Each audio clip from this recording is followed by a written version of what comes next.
Hello guys, welcome back to my channel. আবার চলে এসেছি তোমাদের কাছে নতুন একটা রেসিপি নিয়ে। বাটা মাছ, আলু, ওলকপি, ফুলকপি দিয়ে ঝোল। খুব কম উপকরণে কম তেলে রান্নাটা আমি করব, তোমরা দেখতে থাকো। কড়াতে তেল গরম করতে দিয়েছি, এখন দিয়ে দেবো মাছ। মাছগুলো আমি হলুদ, লবণ ও লঙ্কার গুঁড়ো দিয়ে মাছটা রেখেছিলাম। মাছগুলো একটা একটা করে আমি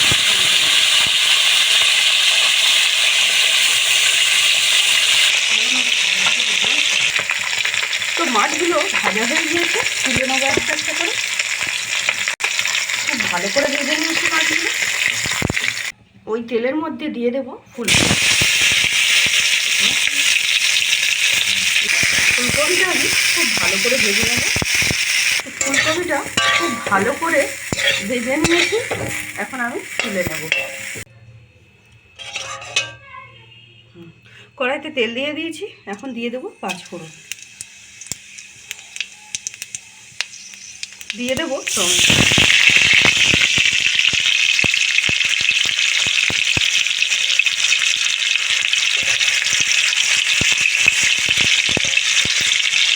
দিয়ে দেবো কেটে রাখা ওলকপি ও আলু।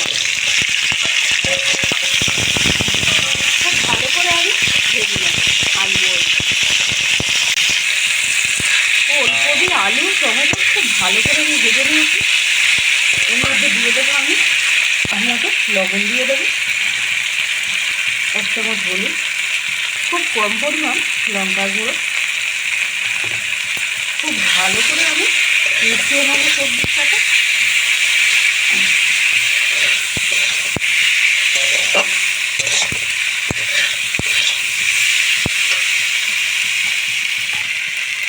দিয়ে দেবো আদা, জিরে, কাঁচা লঙ্কা বাটা মতো। খুব ভালো করে আমি কষিয়ে নেব। কিছুক্ষণ কষিয়ে নিয়েছি, এখন দিয়ে দেবো ফুলকপিগুলো।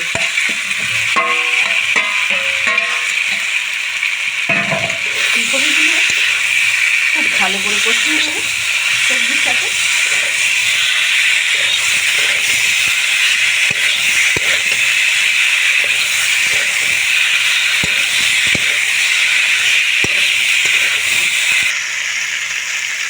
খুব ভালো করে কষানো হয়ে গিয়েছে, এখন আমি জল অ্যাড করে দেবো।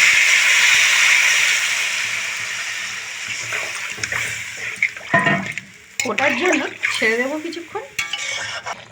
তো ঝোলটা ফুটে উঠেছে, এখন আমি মাছগুলো দিয়ে দেব।